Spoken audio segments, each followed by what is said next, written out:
Está no ar o Brasil em Pauta.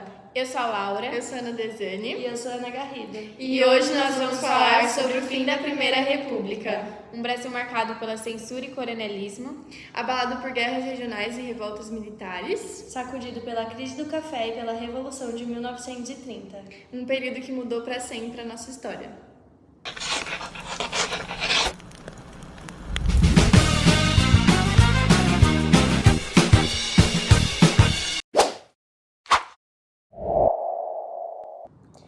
Nas últimas páginas, a gente acompanhou os últimos dias de Lima Barreto. Ele morreu em 1922, carregando no corpo e na alma o peso de um Brasil marcado pelo racismo, pela exclusão social e por uma política que parecia nunca se abrir ao povo. A morte dele, bem no centenário da independência, foi simbólica. Um país que comemorava 100 anos de liberdade, mas ainda vivia preso a um sistema de fraudes eleitorais, coronelismo e censura. É justamente nesse ponto que começam a aparecer as rachaduras que vão levar ao fim da Primeira República. Conflitos regionais, rebeliões militares, crises econômicas e políticas se acumulam até explodirem em 1930. Mas antes de entender como ela caiu, precisamos entender como esse sistema funcionava e por que começou a falhar. Desane, explica pra gente! A Primeira República ela era sustentada por um jogo de cartas marcadas. Tinha a política dos governadores, o presidente apoiava os governadores e, em troca, eles garantiam apoio no Congresso. Nos estados, o poder vinha dos coronéis, os chefes locais que controlavam os votos à força ou por favores. E como o voto não era secreto, era muito mais fácil de manipular. Quando as críticas aumentaram, o governo apertou ainda mais. E em 1922 veio o estado de sítio e logo depois a Lei Infame, que calava a imprensa, proibiu artigos anônimos, deu multa e até cadeia por ofensa ao presidente. Ou seja, em vez de abrir, o sistema se fechava ainda mais e isso criou um clima de revolta, principalmente em estados como o Rio Grande do Sul, que logo virou um palco de guerra. E aí fica a pergunta, Laura, o que aconteceu no Sul que virou um retrato dessa crise nacional?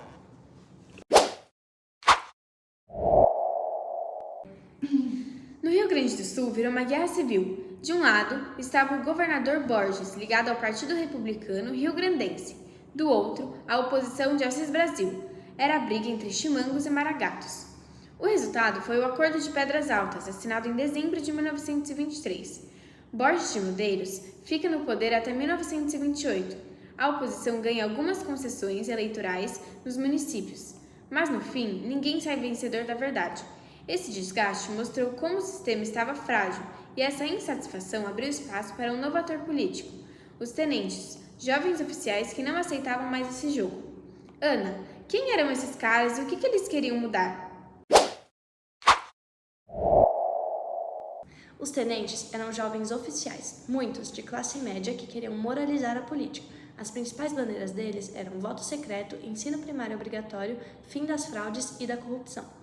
Em 1922, já tinha rolado o levante das 18 do Forte no Rio, mas, em 1924, São Paulo vira palco da maior rebelião. O governo responde bombardeando bairros operários como Brás e Moca. No norte, surge a chamada Comuna de Manaus, no interior, outros levantes menores. Dessa onda, nasce a Coluna Miguel Costa. Eles marcharam por milhares de quilômetros pelo interior do Brasil, evitando batalhas diretas. Se abasteciam por requisições. Pegavam cavalos, comidas, remédios, às vezes entregando recibos e às vezes não. Para a parte da população, eram heróis, para a outra, eram quase um peso. E é aí que surge o símbolo, Luiz Carlos Prestes, o Cavalheiro da Esperança. Só que em 1927, sem apoio e sem munição, a coluna cruza a fronteira e se refugia na Bolívia. Se a gente olhar com os olhos do Lima Barreto, é como se a coluna tivesse mostrado o tal Brasil real, que ele sempre escreveu, um país abandonado, cheio de coronéis e sem Estado presente. Agora, enquanto isso, lá em cima, quem governava era o presidente Washington Luiz. Laura, e aí? Você vai contar o que ele tentou fazer e onde errou?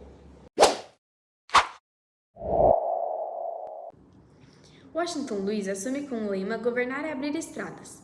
Ele investiu em rodovias e tentou estabilizar a moeda, criando mecanismos para defender o câmbio. Mas ele não concedeu anistia ampla aos tenentes, ou seja, manteve o conflito militar em aberto.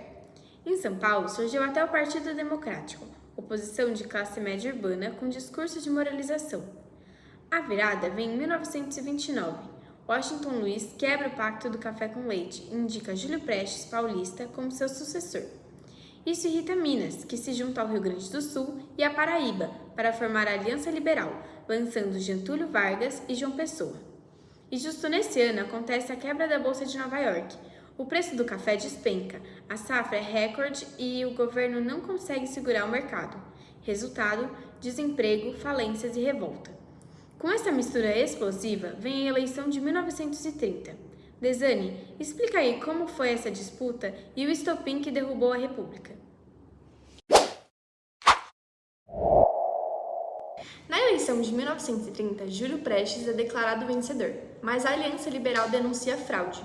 Enquanto isso, Luiz Carlos Prestes, já no exílio, se recusa a apoiar a aliança, porque ele defendia outra linha revolucionária. O estopim vem em julho de 1930 com o assassinato de João Pessoa, candidato a vice de Getúlio Vargas. O crime teve causas locais, mas virou símbolo nacional da ruptura. Em outubro, levantes militares e civis se espalham. O presidente Washington Luiz é deposto antes da posse de Júlio Prestes. O poder vai parar numa junta provisória que entrega tudo a Getúlio Vargas. E assim termina a Primeira República e começa a chamada Era Vargas.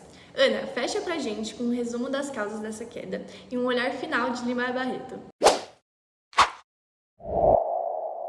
Então, gente, para fechar, a gente vai resumir os principais fatores que derrubaram a Primeira República. 1. O sistema viciado com a política dos governadores, coronelismo e o voto sem segredo. 2. A censura e a repressão como a lei infame. 3. Os conflitos regionais como a Guerra Gaúcha de 1923. 4. O tenetismo, revoltas de 1922, 1924 e a Coluna Prestes. 5. A ruptura política, o fim do café com leite, quando Washington Luiz lançou Júlio Prestes.